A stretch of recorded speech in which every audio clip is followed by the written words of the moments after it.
Hi students, I am Malar. Welcome back to my channel. இன்னைக்கு நம்ம வீடியோல 11th standard maths chapter 2 exercise 2.2 ல problem number 3 பார்க்க போறோம். வாங்க என்ன क्वेश्चन கொடுத்திருக்காங்கன்னு பார்க்கலாம். Solve -3 modulus x plus 5 less than or equal to -2 and graph the solution set in a number line. தமிழ்ல பார்த்துடலாம். -3 மட்டு x plus 5 less than or equal to -2 க்கு தீர்வு கண்டு தீர்வை எண் கோட்டில் குறிக்க. பார்க்கலாமா? ஓகே, கேர்ஃபுல்லாக ஒன்று வேணால் பார்க்கலாம். அதான் எக்ஸ்ட்ராமாக நம்ம கொண்டு வரோம். சரிம்மா, இது வந்து இன்இக்வாலிட்டி. ஃபஸ்ட்டு நம்ம ப்ளஸ் அண்ட் மைனஸ் சைனை வந்து சேஞ்ச் பண்ணலாம். அதுக்கப்புறம் நம்ம மல்டிப்ளிகேஷனில் இருக்கிறத சேஞ்ச் பண்ணலாம். So less nor equal to -2, இந்த ப்ளஸ் ரைட் சைடு வரும்போது நமக்கு -5 மாறும். அப்போ நமக்கு என்ன வரும்? -3 modulus X less nor equal to -7. இப்போ நம்ம என்ன பண்ண போகிறோம்? மாடுலஸ் இப்போ பாருங்கம்மா, இந்த ரெண்டு சைடுமே நமக்கு மைனஸ் இருக்குது. ஸோ மைனஸ் சைனை நம்ம ரிமூவ் பண்ண போகிறோம். மைனஸ் சைனை ரிமூவ் பண்ணும்போதும் அப்போ ஞாபகம் வச்சுக்கோங்க, மைனஸ் சைனாக இருந்தாலும் இன்இக்வாலிட்டி சேஞ்ச் ஆகும். Inequality direction change.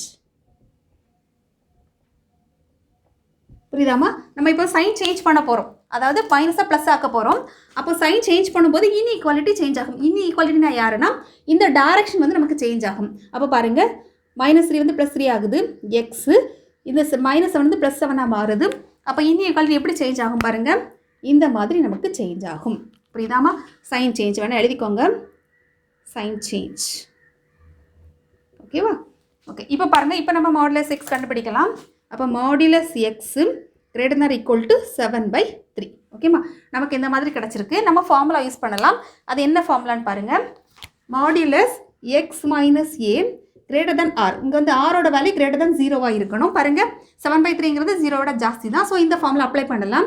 அப்படி இருந்துச்சுன்னா X less than -r and X greater than +r. புரியுதாம்மா? இதான் நமக்குள்ள ஃபார்முலா.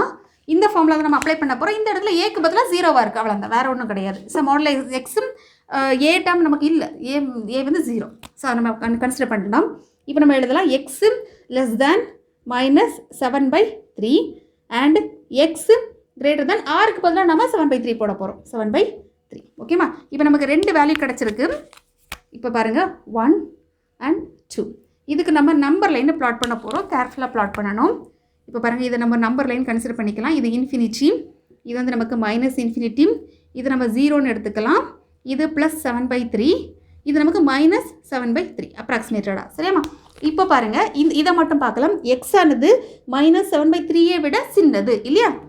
எக்ஸ் ஆனது -7/3 விட சின்னதுன்னா எங்கே வருமா? நமக்கு லெஃப்ட் சைடு வரும்.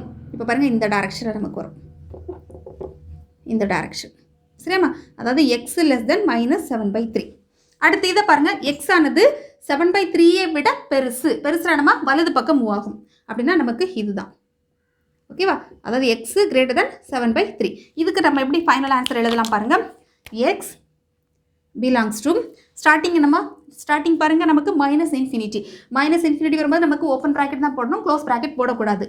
-∞, கம்மா. இதை பாருங்கள், நமக்கு லெஸ் நார் ஈக்குவல் டு, ஒரு சின்ன மிஸ்டேக் பண்ணிட்டேமா, கரெக்ஷன் பண்ணிக்கோங்க.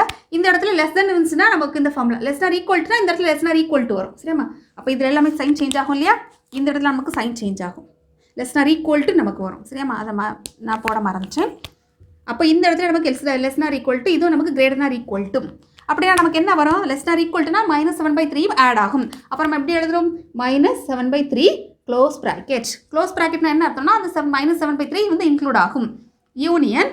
அடுத்து இதுலேயும் பாருங்கள், X greater than or equal to 7/3 இல்லையா? அப்போ நமக்கு இந்த மாதிரி ப்ராக்கெட், க்ளோஸ் ப்ராக்கெட் போட்டுட்டு 7/3, இன்ஃபினிட்டிக்கு அப்புறம் போடுறது கண்டிப்பாக க்ளோஸ் ப்ராக்கெட், அந்த ஓப்பன் ப்ராக்கெட் தான். சரியாமா? கேர்ஃபுல்லாக போடுங்க. அவ்வளோதான் நமக்கு தேவையான ரெக்வயர்ட் ஆன்சர்.